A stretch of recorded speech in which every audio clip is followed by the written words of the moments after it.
भूटान में भारतीय मजदूर की संदिग्ध मौत, परिजनों ने आत्महत्या की थ्योरी पर उठाए सवाल।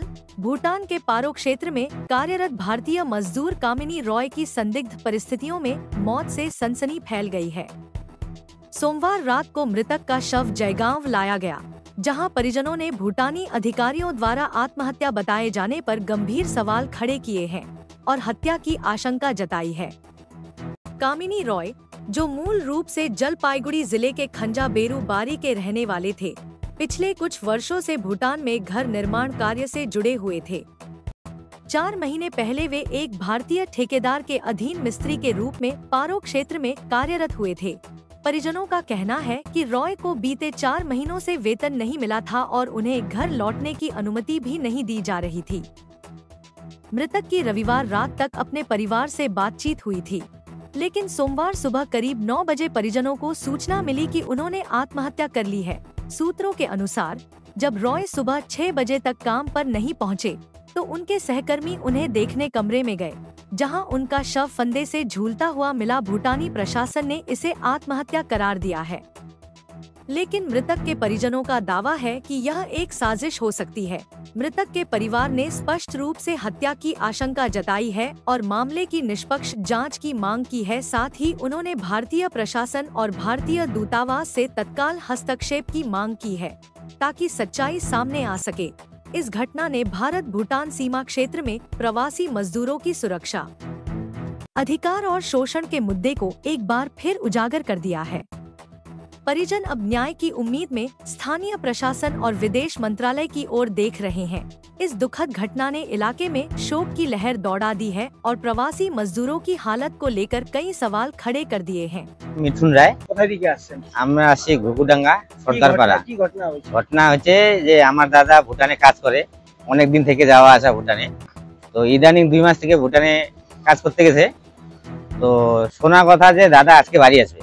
তো দাদা বাড়ি আসার গতকালকে বৌদির কাছে শুনলাম যে দাদার নাকি পয়সাও দেয় না, ওই কাজ করার যন্ত্রপাতিও আটকাই দিছে।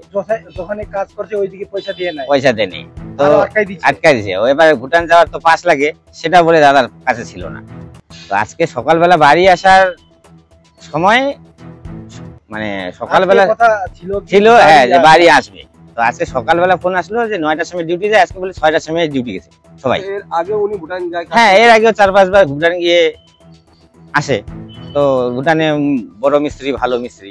তো আজকে এখন ফোনে হোয়াটসঅ্যাপ ভিডিও কলে বললো যে আজকে ভিডিও কলে কি বলছে? হ্যাঁ, ঠিকাদার ফোন করে বললো যে দাদা এরকম হ্যাঙ্গিং করছে। তো দাদা এরকম ভালো মানুষ ছিল যে ও হ্যাঙ্গিং কোনোদিনও করতে পারে না। মানে ওটা আজকে কথা ছিল দাদার বাড়ি, হ্যাঁ বাড়ি আসার কথা ছিল। এবার দাদার যে ঠিকাদার হয়েছে কল করে বলছে যে দাদা হ্যাঙ্গিং করছে। এখন এরকম তো আমাদের বিশ্বাস হচ্ছে না যে দাদা এমন ভালো দাদা ছিল যে ও এরকম করতে পারে না। তো পরে এখন আমাদের বাড়িতে তো কান্নাকাটি সবাই, দাদার পরিবারে একটা ছেলে একটা মেয়ে আছে, বৌদিও কান্নাকাটি পাগল। এখন বাধ্যতামূলক আমাদের এই থানায় এসে সাহায্য নিতে। এবার আমাদের এখন বললো যে বডিটা নাকি গেট পাস হয়ে আসতেছে, এখন আর তার অপেক্ষায় আমরা এই থানায় আসে আর কি উপস্থিত। আমার দাদার নাম কামিনী রায়, বয়স 35। আচ্ছা, আপনার দাদা যে কোনো কোম্পানিতে কাজ করতেন না ঠিকাদারের আন্ডারে কাজ? ঠিকাদারের আন্ডারে কাজ করতো, হলদিবাড়িতে বাড়ি ঠিকাদারে। তো ওর সঙ্গে কাজে আসছে। তো দাদা এখন মানে কি বলবো, এখন বাড়িতে তো অবস্থা, কোম্পানি তো জানা নেই, এটা হচ্ছে কাঠ মিস্ত্রি কাজ করে, দাদা ভালো মিস্ত্রি, এটুকুই। দাদা তো 2 বছর থেকে ভুটান যাওয়া আসা। এই কাজ করতে গেছে ভুটানে,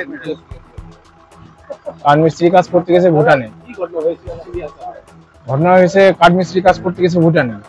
ওখান থেকে আসার কথা আজকে সকালবেলা, কালকে রাত্রে ফোন করেছিল বাড়িতে ওর ওয়াইফকে। আজকে 9টা থেকে ফোন করে ওখানকার ঠিকাদার আমাদের হলদিবাড়ি, উনি বলছে যে হোয়াটসঅ্যাপ করে বলছে মারা গেছেন। কি করে মারা গেল, কিভাবে মারা গেল, আসার লোকটার কথা, সেটা আবার মারা যায় কি করে, সেটা হচ্ছে ওরা বলছে যে ওরা সুইসাইড করছে। কোথায় কাজ?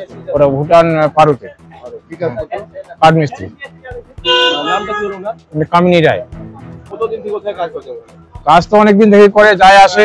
আবার এই ইদানিং 4 মাস হয়ে গেল, চৈত্র মাসে গেছে। 4 মাস হলো।